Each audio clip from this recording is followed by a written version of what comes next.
Compañeros, compañeras, estamos por iniciar la tercera sesión de este seminario,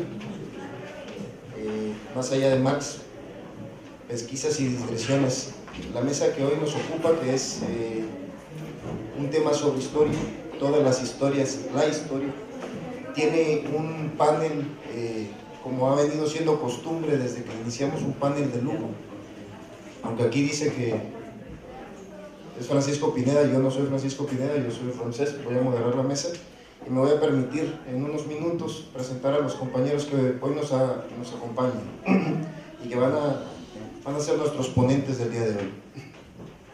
Evidentemente a Francisco no lo voy a presentar porque no ha llegado, esperemos que llegue en un rato y si no, pues tenemos suficiente con los que están.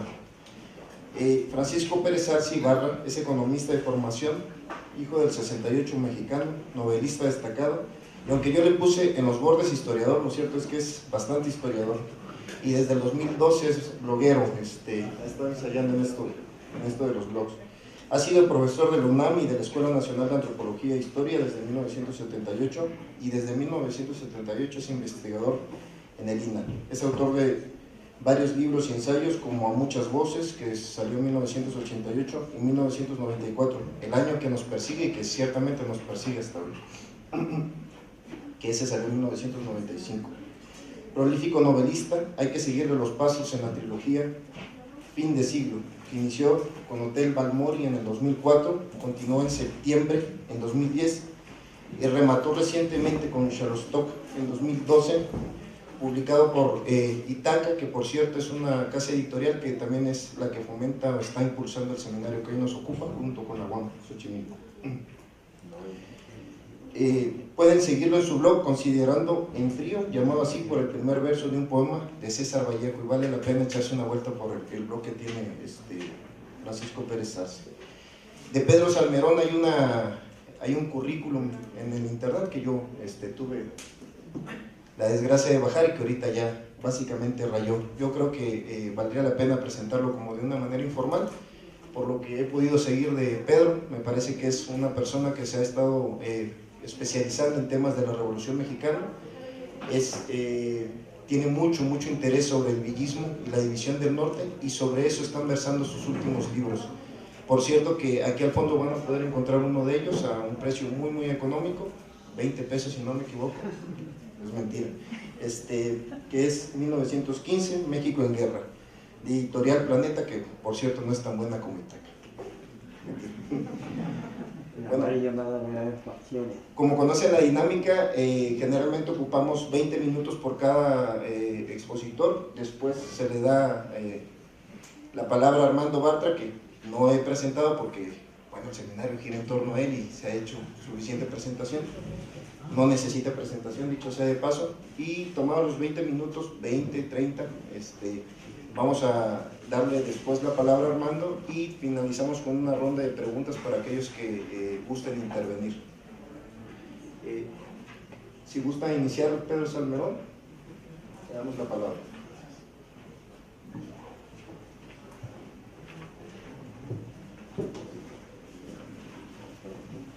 Muchas gracias.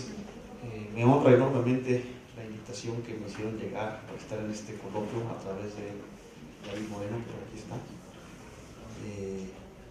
Y debo decir que sufrí para pensar, para saber qué era lo que iba a decir aquí. Había tantas cosas de las que se podía hablar, tantos temas, tantas vueltas que darle.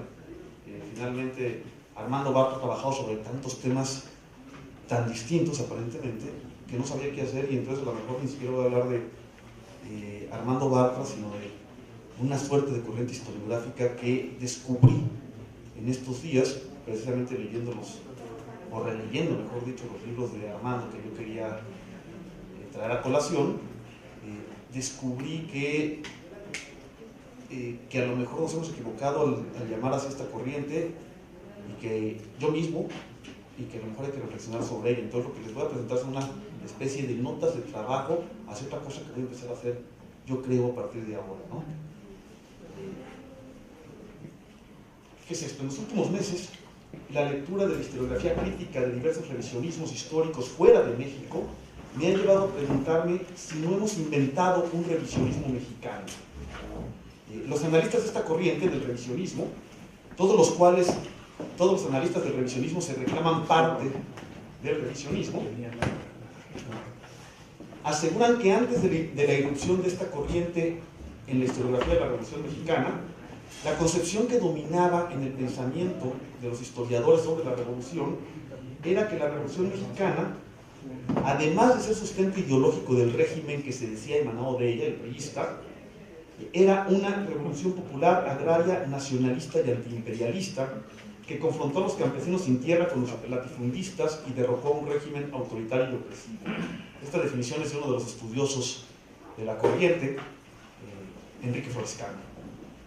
Esta explicación, o esta definición del revisionismo histórico en México, dice que la revolución, que la historia de la Revolución Mexicana empieza con los propios protagonistas de la revolución, y que son los propios protagonistas de la Revolución Mexicana los que construyen esta idea de la revolución popular y agraria y nacionalista que el régimen haría suya como propaganda ideológica, y que luego los más sólidos monumentos historiográficos a esta idea se escribirían en los años 50 y 60.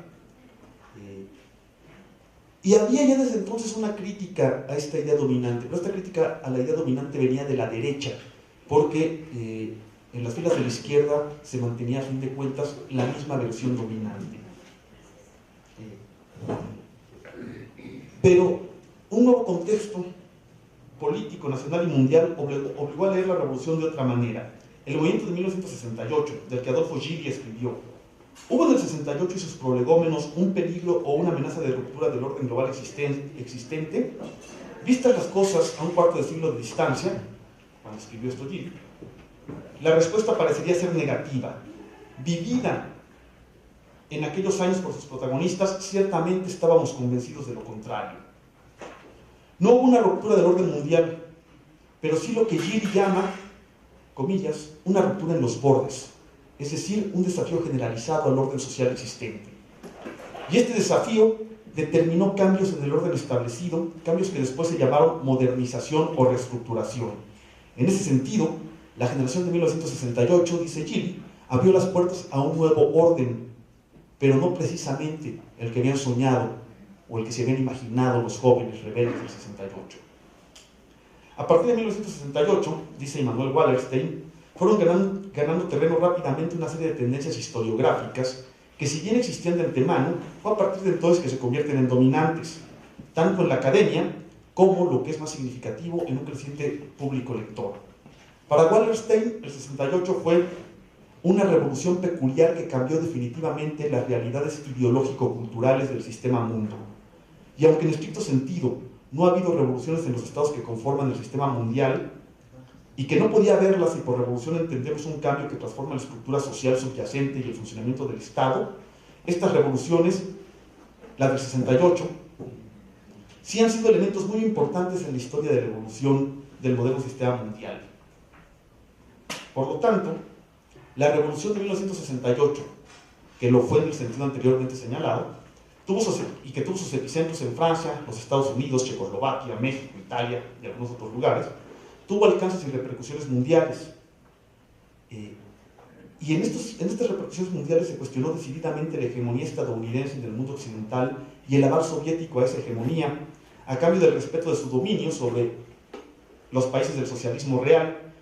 Pero también se cuestionó con mayor fuerza la homogeneidad de la cultura, en la más amplia acepción de la palabra, la homogeneidad de la cultura del mundo occidental y, de paso, la de los estados-nación, en cuyo seno empezaron a reivindicarse lenguas, tradiciones e historias diferentes. La historiografía resultante de la Revolución del 68 fue en busca de esas diferencias, hasta entonces acalladas por los intentos homogeneizadores de lo occidental en primer lugar y de lo nacional en segundo. Estas diferencias existentes, subterráneas, violentas a veces, que empezaron a aparecer en la nueva historiografía. Entonces, lo primero fue, sigo glosando a Wallerstein, el tránsito de la historia global, es decir, las historias universales centradas en Occidente, y de las historias nacionales enseñadas en las escuelas, a las historias regionales, y luego fueron la microhistoria, la búsqueda de lo subterráneo, la vida cotidiana, el género, etc. Hasta aquí Wallerstein. Estas tendencias, dicen quienes han leído a Wallerstein para analizar el revisionismo histórico en México, estas tendencias tuvieron una vida propia en cada país, y en México el combate a la hegemonía estadounidense y a una cultura y una moral que se pretendían monolíticas se tradujeron en la crítica al sistema político que asumía esas premisas y cuyas modalidades autoritarias y represivas salieron a plena luz el 2 de octubre de 68. Lo segundo, la búsqueda de lo distinto, de lo subterráneo, de las diferencias hasta entonces acalladas, apareció en forma de una vigorosa historiografía regional. La primera de estas tendencias, es decir, el combate a la hegemonía política priista en la historia, es la que llamamos, o la que han llamado quienes participaron de ella, y hemos seguido llamando las siguientes generaciones de historiadores, el revisionismo histórico de la Revolución Mexicana. Y según quienes hacen el análisis de esta tendencia, esta arrancó entre 1967 y 1973. Según una lista, la que elabora Álvaro Matute, los autores en estos 6 años, que son los parteros del revisionismo, son John Womack, Arnaldo Córdoba, Adolfo Gili, Jean Meyer, Lorenzo Meyer y James Cockcroft. Y luego, añade este mismo autor, vendrían otros títulos entre los que enlista, o entre los que destaca a Friedrich Katz, François Javier Guerra, Ramón Eduardo Ruiz, John Mason Hart, Enrique Krause y Alan Knight. Y entre las historias regionales, Héctor Aguilar Camín, Romana Falcón y Carlos Martínez Asad. Puede verse que ni en esta lista ni en la siguiente aparece Armando Bartra. Y hacia allá voy al rato, ¿no?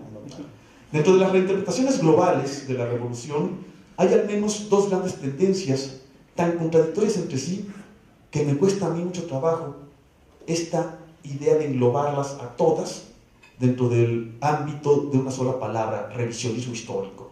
Si uno lee, por ejemplo, a Adolfo Gili y el libro de la Revolución Mexicana de Jean Meyer, no puede haber 2 versiones más contradictorias y más opuestas de la Revolución Mexicana. Alan Knight, otro de los que hacen listas de estos autores y que se llama a sí mismo contrarrevisionista, menciona que entre los que se atrevieron a generar interpretaciones globales de la revolución, cito, Jean Meyer, François Javier Guerra, Ramón Ruiz, Hans Bernhard Tobler, John Hart y yo. Yo es Alan Knight, por supuesto. Lo estoy citando. Partiendo de esa lista, que no por casualidad excluye a Adolfo Gili, a Lorenzo Meyer, a Arnaldo Córdoba, a Friedrich Katz y otra vez a Armando Bartra, Alan Knight afirma que, comillas, es interesante notar que los sintetizadores son todos extranjeros, la mayoría europeos. Si esa es la lista de los que se atrevieron, como dice, es la palabra que usa Alan Knight, es lógico que Knight y John M. Hart aparezcan como los exponentes de una corriente contraria a la que representan Jean Meyer, François Guerra y Ramón Ruiz. O, y aquí viene la descalificación, con un solo renglón descalifica a los otros autores que no aparecen en sus listas, incluido el propio Friedrich Katz. La marxista, representada en general por trabajos bastante esquematizados y carentes de datos originales de archivo. Eso dice Alan Knight. El carácter de los revisionistas de la primera tendencia, de la tendencia mayoritaria según Alan Knight, obliga, si les creyéramos a Tobler, a Jean Meyer, etc., nos obligaría a poner en tela de juicio el mismo concepto de revolución. Como ha explicado Luis Villoro, los historiadores revisionistas de diversas revoluciones han terminado por desechar la noción de la revolución como ruptura y recomienzo. Vista desde un periodo largo, según estos historiadores, la ruptura con el pasado habría sido más ilusoria que real. Y en fin, si la continuidad prevalece sobre el cambio, si la revolución no es un giro decisivo, si tiene lugar más en la mente de sus actores que en la realidad histórica, ¿sigue siendo el concepto revolución un concepto útil para la historia? Ahora bien, cambio de tema. El problema del revisionismo histórico de la Revolución Mexicana es que en las escuelas de historia, como a la que yo asistí, y en general las escuelas históricas de historia en México, solo leemos para definir el revisionismo a Enrique Flores Cano, a Álvaro Matute, a Alan Knight, es decir, a las interpretaciones del revisionismo, de esto que se llama revisionismo mexicano, y solemos quedarnos con la visión de la Revolución Mexicana. Si abrimos la vista a otros horizontes culturales, encontramos que simultáneamente, en los años 60, 70, 80 y sobre todo en los 90, encontramos que a lo que se llama revisionismo en el resto de Occidente es una revisión de la historia estrechamente ligada a las versiones posmodernas de la historia. Los revisionismos sobre las revoluciones rusa, francesa y china, al menos los hechos sobre la revolución china desde Occidente, niegan justamente su carácter revolucionario, y niegan no solo el carácter revolucionario de estas tres revoluciones, sino incluso toda posibilidad de transformación radical desde abajo. Y por el contrario, los revisionistas se muestran crecientemente comprensivos con las tiranías. Voy a ejemplificar con un caso. El revisionismo histórico sobre la Alemania nazi. Hace unos años, cuando estaba en auge este revisionismo, en los años 90, después de la caída del muro de Berlín, Pierpaolo Poggio mostró cómo esas versiones que niegan o minimizan el Holocausto, que banalizan Auschwitz y que reivindican el nazismo como mal menor frente a, comillas, la barbarie asiática y la atrocidad comunista, no son únicamente curiosidades ideológicas, sino piezas fundamentales del nuevo discurso neoconservador que va aparejado a la derecha neoliberal. En la academia, más allá de los negacionistas ultrapositivistas y de los conspiranoicos que asumen que la verdad histórica solo puede ser conocida por unos cuantos elegidos que conocen la conspiración, pues, fuera de estos, en la academia, el sustento teórico de este revisionismo es el relativismo histórico posmoderno, que privilegia el enfoque narrativo, que practica el refinamiento de la deconstrucción y que a fin de cuentas busca el olvido y la superación de la historia.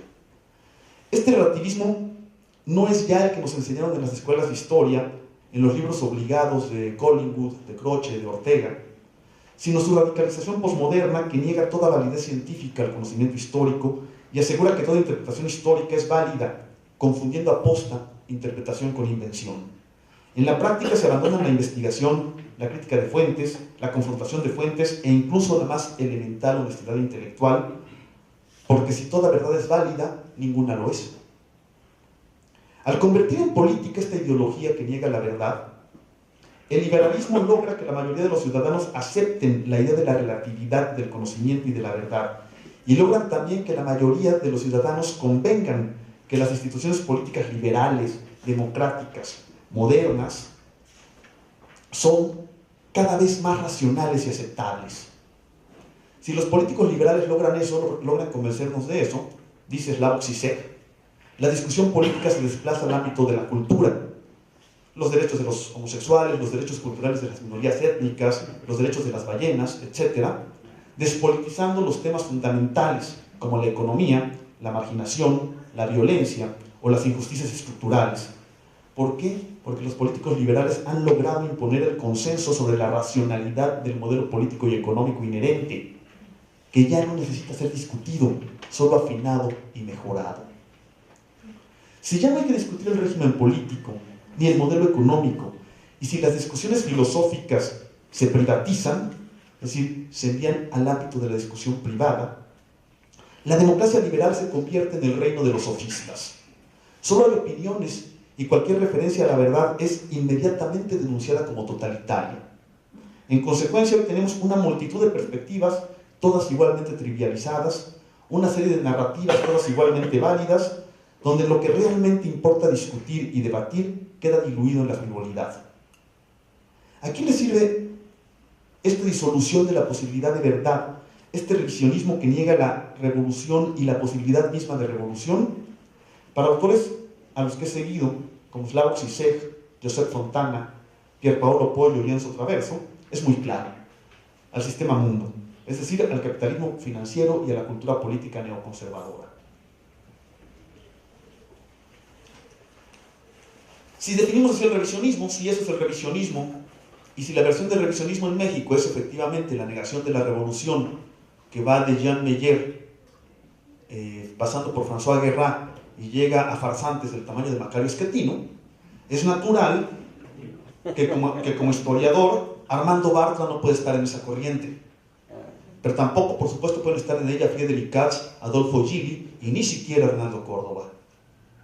Armando Bartra aparece en el panorama de la historiografía de la Revolución con su introducción y sus notas a los artículos de Regeneración, a quien le puso el espléndido subtítulo de La corriente más radical de la Revolución de 1910 a través de su periódico de combate. Por el tema, por el año de su publicación, por la generación a la que pertenece Armando Bartra, el libro debería estar en esas listas de los fundadores del revisionismo si hacemos esa mezcolanza ideológica y todo lo metemos al revisionismo, ¿sí? El libro se publicó en 1972, en estos 6 años supuestamente fundadores. Para mí podría estar más bien, entonces, en aquellos libros a los que no debería caberles el término revisionistas, sino de una nueva lectura crítica y combativa, militante de la Revolución Mexicana. Y nada tan opuesto a lo que significa este revisionismo contrarrevolucionario que su libro México Bárbaro, publicado en El México Bárbaro, hay que ponerle el adjetivo que es lo que lo distingue de su referente natural, México Bárbaro de John Kenneth Turner, El México Bárbaro de 1996, que apareció muy oportunamente cuando empezaba a cobrar fuerza en México las versiones revisionistas y pseudohistóricas de los intelectuales al servicio del régimen, que buscaban por todos los medios convertir o hacer sexy al porfiriato y, de paso, descalificar la revolución y negar la posibilidad de la revolución en el presente. El libro de Armando Bartra prueba que lo mostrado en el histórico reportaje de John Kenneth Turner en 1911 era apenas un pálido reflejo de la esclavitud real de la mano de obra en las plantaciones tropicales porfiristas. El libro de Armando Bartra hace aparecer a La rebelión de los colgados de Lee Traven como una non-fiction novel. Como también lo ha mostrado, por cierto, o lo mostró Jacques de Vos en su libro Oro Verde. En fin, Armando Bartra demuestra con fundamentos irrefutables, porque yo sí creo en la verdad en la historia, si ustedes quieren, no verdad con mayúscula, pero sí en las verdades en la historia. Armando Bartra demuestra con fundamentos irrefutables el carácter cipayo y entreguista del régimen. En efecto, la propaganda neoporfirista olvida u omite que el ciclo de gobierno de Porfirio Díaz coincide exactamente con la era del imperio, tal como la periodizó Eric Hobsbawm, 1875-1914. El porfiriato no cae en 1911, sino en 1914, cuando se echa del país a la dictadura militar de Huerta, que intenta continuar el porfiriato. Esta era del imperio, Eric Hobsbawm la caracteriza, o dice que está caracterizada por la división territorial del mundo entre las grandes potencias en colonias formales e informales y esferas de influencia. Y esta división del mundo tenía fundamentalmente una dimensión económica. En ese contexto, el papel de México, como el de otros países de América Latina, era la producción de materias primas para beneficio de los imperios. México era una semicolonia cuyos principales recursos y cuya infraestructura estaban en manos de transnacionales, que poco dejaban a cambio del saqueo, todo lo cual se justificaba con un discurso pretendidamente científico. Y no podemos eludir otros aspectos en los que el régimen porfirista actuó también como operador del imperialismo. El discurso de la necesidad científica para justificar sus decisiones, igual que en las metrópolis imperiales. La supresión de las libertades, la falta de democracia tras una fachada de normalidad institucional y electoral, la polarización económica que empobreció aún más a los pobres, los salarios de hambre, la ausencia de derechos laborales y la guerra de exterminio genocida contra yaquis, mayas, apaches y comanches, justificada con los mismos argumentos ideológicos, pseudocientíficos y organicistas, con las que los británicos, los franceses, los belgas o los estadounidenses justificaban al mismo tiempo la destrucción de naciones enteras. Hoy, que el régimen se acerca cada vez más al modelo porfirista, hoy que San Quintín y Ayotzinapa, que los megaproyectos y las mineras, que las reformas estructurales y la supresión de las libertades públicas, que la censura del periodismo independiente nos muestran que estamos otra vez en un ciclo porfirista, urge, más que nunca, recordar lo que era el porfirismo. Muchas gracias, Armando.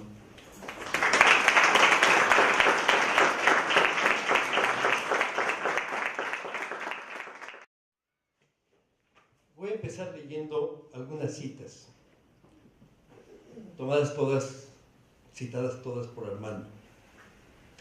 En primer lugar Stendhal dice: describir usos y costumbres deja frío.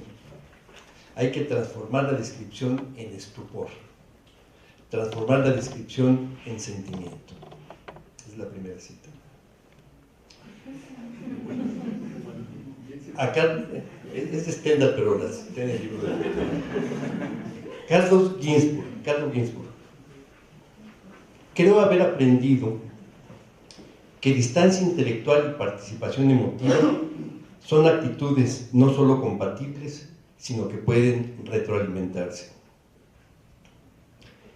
Clifford Geertz: la habilidad de los antropólogos para hacernos tomar en serio lo que dicen tiene menos que ver con su aspecto factual o su aire de elegancia conceptual que con su capacidad de convencernos de que lo que dicen es resultado de haber podido penetrar, o si se prefiere, penetrados por la otra forma de vida, de haber de un modo u otro realmente estado ahí, y en la persuasión de que este milagro invisible ha ocurrido, y en la persuasión de que ese milagro invisible ha ocurrido es donde interviene la escritura.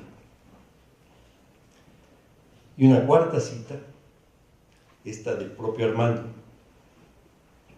Para mí, dice Armando, en la historia no solo está la clave de la inteligibilidad, sino también nuestro fundamento. El hombre no es, en primer lugar, un animal racional o político, sino un animal histórico. En el principio no era el verbo, en el comienzo era la historia, que es nuestro modo de ser en el tiempo. Creo, con Sartre, que la dialéctica es histórica o no es. En el fondo, siempre estamos hablando de historia y solo podemos hablar de historia porque somos historia. Estas 4 citas dan cuenta de una concepción, no solamente de cómo leer la historia, sino principalmente cómo escribirla. Y Armando tomó la manera más difícil de escribir la historia. Su libro, Los Nuevos Herederos de Zapata, un libro reciente, de los más recientes de la historiografía de Armando, es un libro que cuenta la historia del movimiento campesino de 100 años, un poquito menos, de la revolución a principios del siglo XXI. 100 años del movimiento campesino. Y en efecto, leyendo el libro, tenemos la impresión todo el tiempo de que el autor estaba ahí. Incluso se habla de cosas que pasaron en 1910-17. Pero no hay ninguna duda que a partir de 1970 lo que nos relata son cosas en las cuales Armando estuvo ahí. Fue parte del movimiento campesino, lo siguió, lo estudió al mismo tiempo que participaba en él. Y al final escribe un libro que se llama Los Herederos de Zapata, que por supuesto es un libro incompleto.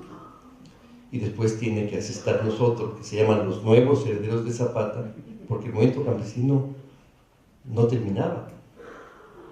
Y creo que ya está preparando los hijos de los nuevos herederos de Zapata, que tendremos contra la mujer del vampiro, que tendremos que leer dentro de algún tiempo.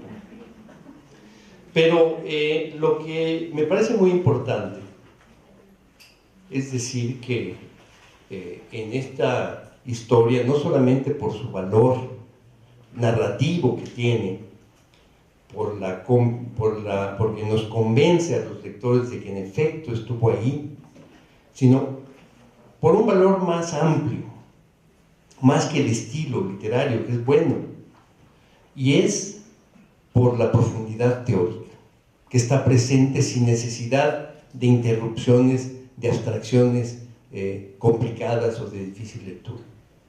Pero está presente, y quienes conocemos a Armando sabemos que ese análisis teórico proviene de un estudio que se clava en el análisis de la economía, de la sociología de esos movimientos. Por ejemplo, lo más elemental, para hablar del movimiento campesino hay que tener una idea de qué es el campesino.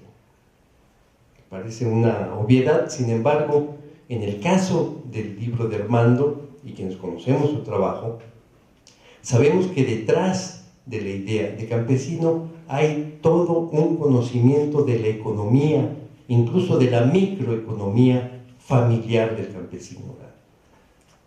La unidad económica campesina, estudiada por Chayanov en Rusia 100 años antes, pero que él retoma para tratar de explicar qué es lo que está pasando con los campesinos en México alrededor de los años 70. Y retoma esa existencia de los campesinos y contradice los esquemas marxistas en boga que planteaban un esquema en el cual los campesinos no cabían. Y otros teóricos prefirieron decir, bueno, pues si no caben es que no existen, o van a dejar de existir pronto. Pero ahí estaban bien tercos los campesinos y hacían movimientos y de repente parecían conservadores. Y además era muy difícil entenderlos como una clase social. Y para entender qué es lo que pasa con los campesinos, quiero leerles otra cita de Armando que me parece muy clara. Dice: la especificidad histórica y estructural de los campesinos modernos hace de ellos una clase peculiar, que en contraste con la burguesía y el proletariado, gestados por la relación capitalismo más simple y paradigmática, tiene una base económica compleja y abigarrada. A diferencia del obrero, el campesino se inserta en el sistema por mediaciones múltiples y heterogéneas, donde se combinan la extracción del excedente a partir de la compraventa de bienes y la generación de plusvalía por medio del trabajo asalariado, mecanismos que se entreveran y complementan, desplegándose de diferentes maneras en el mercado de tierra, de productos, de servicios, de trabajo, de dinero. Uno de los efectos de esta base económica compleja es que el campesinado puede conformar una clase social sin que cada uno de sus miembros deba estar inserto en la totalidad de las relaciones que definen su clase. Dice más adelante: las razones para llamar clase a un conglomerado tan diverso las aportan las insurgencias campesinas de la historia reciente.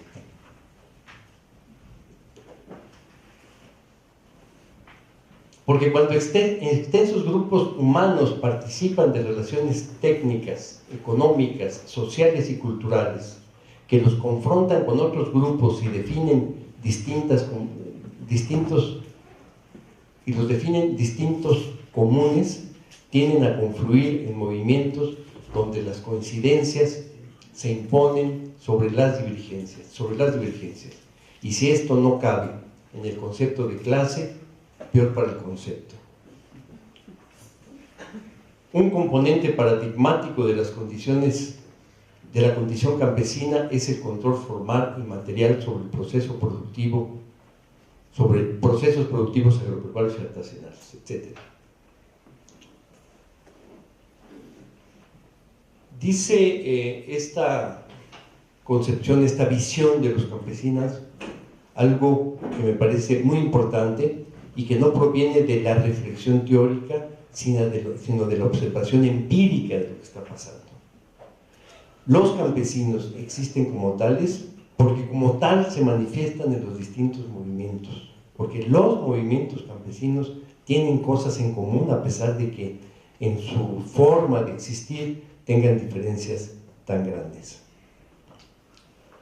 El trabajo de confrontar las verdades teóricas es un trabajo muy arriesgado. Lo más fácil siempre es tomar el modelo y simplemente aplicarlo.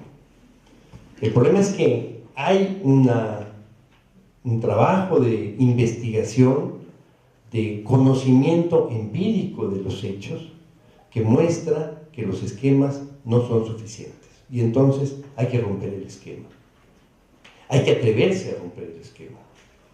Y hay que atreverse a decir que lo que habíamos creído hasta entonces no estaba bien. Y eso es lo que pasó en esa crisis del pensamiento marxista de la segunda mitad del siglo XX. Y ese rompimiento con los esquemas del marxismo puede hacerse simplemente de una manera superficial, de crítica ideológica, o puede hacerse con una investigación que muestra los hechos, que muestra en los hechos que el esquema no funciona y que hay que replantearlo.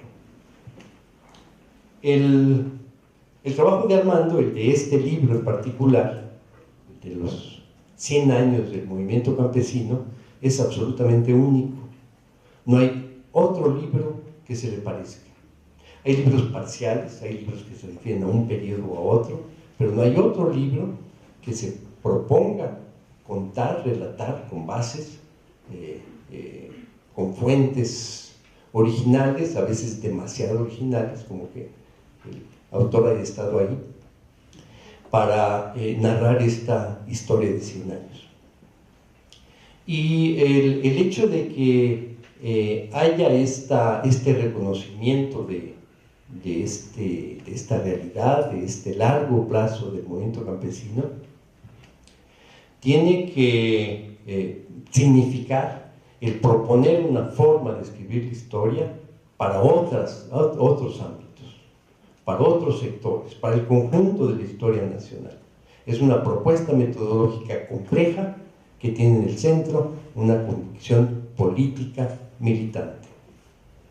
Armando es filósofo, es economista, es profesor, es narrador, es escritor, pero en el centro es un militante del movimiento o de los movimientos sociales, en particular del movimiento campesino. Sus reflexiones teóricas, filosóficas, lo que hacen es hacernos comprender cómo fue ese proceso. En particular, este libro, Tomarse la libertad, es el que muestra más claramente ese rompimiento a través de un, para mí, absolutamente inesperado acercamiento a Sartre. Pero es que Sartre era precisamente eso, alguien que era capaz de romper sus esquemas previos, pero poner en el centro su práctica política. Sartre será recordado por sus obras, pero será recordado también como el filósofo ya famoso que ya había rechazado un premio Nobel, que se ponía a repartir la causa del pueblo en las calles de París. Será recordado por eso. Y no es poca cosa el pensar que eso puede estar en el centro de una obra científica, social, literaria, testimonial. La consigna de convencer al lector de que estaba ahí va más allá del simple hecho de testimoniarlo, como en el caso de la antropología. Yo voy a contarles la vida de otros, de otras culturas, porque he estado ahí.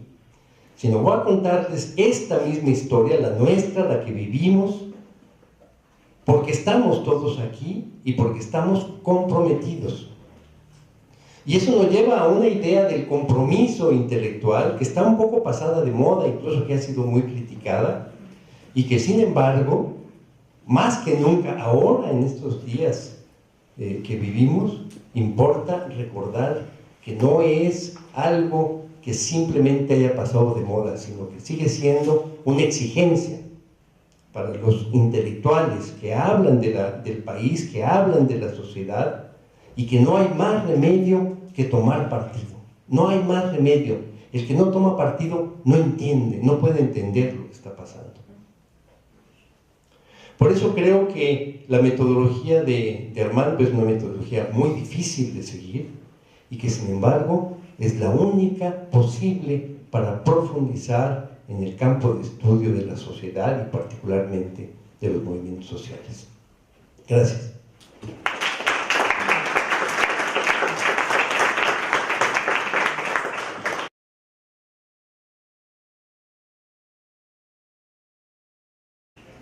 Descubrí que a lo mejor nos hemos equivocado al llamar así esta corriente, y que yo mismo, y que a lo mejor hay que reflexionar sobre ello. Entonces lo que les voy a presentar son una especie de notas de trabajo hacia otra cosa que voy a empezar a hacer, yo creo, a partir de ahora, ¿no?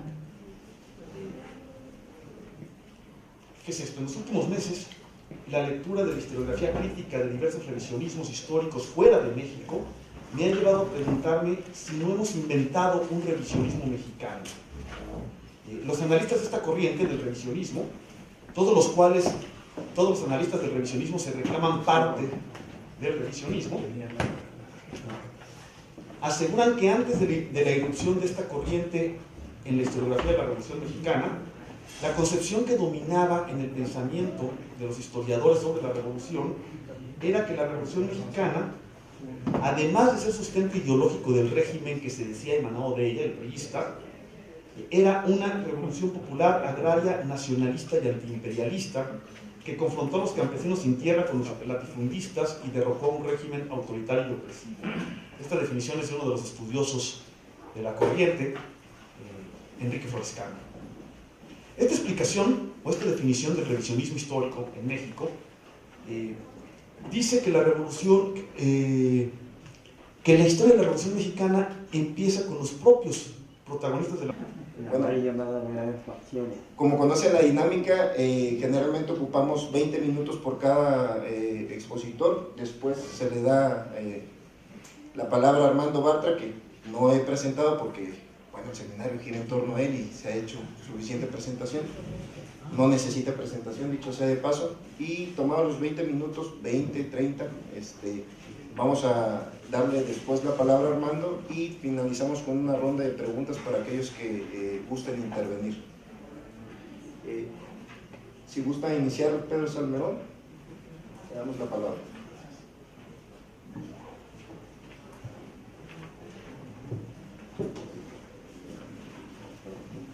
Muchas gracias.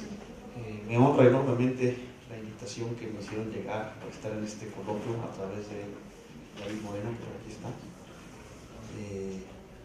Y debo decir que sufrí para pensar, para saber qué era lo que iba a decir aquí. Había tantas cosas de las que se podía hablar, tantos temas, tantas vueltas que darle. Finalmente, Armando Bartra ha trabajado sobre tantos temas tan distintos aparentemente, que no sabía qué hacer, y entonces a lo mejor ni siquiera voy a hablar de Armando Bartra, sino de una suerte de corriente historiográfica que descubrí en estos días, precisamente leyéndolos, o releyendo, mejor dicho, los libros de Armando que yo quería traer a colación. En 1994, el año que nos persigue y que ciertamente nos persigue hasta hoy, que ese salió en 1995. Prolífico novelista, hay que seguirle los pasos en la trilogía Fin de siglo, que inició con Hotel Balmori en el 2004, continuó en septiembre en 2010 y remató recientemente con Shutterstock en 2012, publicado por Itaca, que por cierto es una casa editorial que también es la que fomenta o está impulsando el seminario que hoy nos ocupa, junto con la UAM Xochimilco. Pueden seguirlo en su blog Considerando en Frío, llamado así por el primer verso de un poema de César Vallejo, y vale la pena echarse una vuelta por el blog que tiene Francisco Pérez Arce. De Pedro Salmerón hay un currículum en el internet que yo tuve la desgracia de bajar y que ahorita ya básicamente rayó. Yo creo que valdría la pena presentarlo como de una manera informal. Por lo que he podido seguir de Pedro, me parece que es una persona que se ha estado especializando en temas de la Revolución Mexicana, tiene mucho interés sobre el villismo y la división del norte, y sobre eso están versando sus últimos libros. Por cierto que aquí al fondo van a poder encontrar uno de ellos a un precio muy económico, 20 pesos si no me equivoco, es mentira, que es 1915, México en guerra, de Editorial Planeta, que por cierto no es tan buena como Itaca. La revolución, y que son los propios protagonistas de la Revolución Mexicana los que construyen esta idea de la revolución popular y agraria y nacionalista que el régimen haría suya como propaganda ideológica, y que luego los más sólidos monumentos historiográficos a esta idea se escribirían en los años 50 y 60. Y había ya desde entonces una crítica a esta idea dominante, pero esta crítica a la idea dominante venía de la derecha, porque en las filas de la izquierda se mantenía a fin de cuentas la misma versión dominante. Pero un nuevo contexto político, nacional y mundial obligó a leer la revolución de otra manera. El movimiento de 1968, del que Adolfo Gili escribió, ¿hubo en el 68 y sus prolegómenos un peligro o una amenaza de ruptura del orden global existente? Vistas las cosas a un cuarto de siglo de distancia, cuando escribió esto Gili, la respuesta parecería ser negativa. Vivida en aquellos años por sus protagonistas, ciertamente estábamos convencidos de lo contrario. No hubo una ruptura del orden mundial, pero sí lo que Gili llama, comillas, una ruptura en los bordes, es decir, un desafío generalizado al orden social existente. Y este desafío determinó cambios en el orden establecido, cambios que después se llamaron modernización o reestructuración. En ese sentido, la generación de 1968, dice Gili, abrió las puertas a un nuevo orden.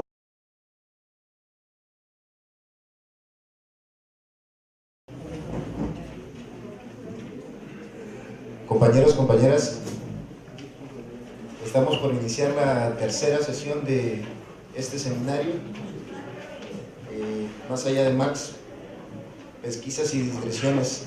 La mesa que hoy nos ocupa, que es un tema sobre historia, todas las historias, la historia, tiene un panel, como ha venido siendo costumbre desde que iniciamos, un panel de lujo, aunque aquí dice que es Francisco Pineda. Yo no soy Francisco Pineda, yo soy francés. Voy a moderar la mesa y me voy a permitir en unos minutos presentar a los compañeros que hoy nos acompañan y que van a ser nuestros ponentes del día de hoy.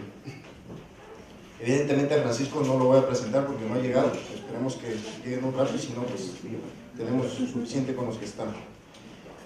Francisco Pérez Arce Ibarra es economista de formación, hijo del 68 mexicano, novelista destacado, y aunque yo le puse en los bordes historiador, lo cierto es que es bastante historiador, y desde el 2012 es bloguero, ha estado ensayando en esto de los blogs. Ha sido profesor de la UNAM y de la Escuela Nacional de Antropología e Historia desde 1978, y desde 1978 es investigador en el INAH. Es autor de varios libros y ensayos, como A Muchas Voces, que salió en 1988,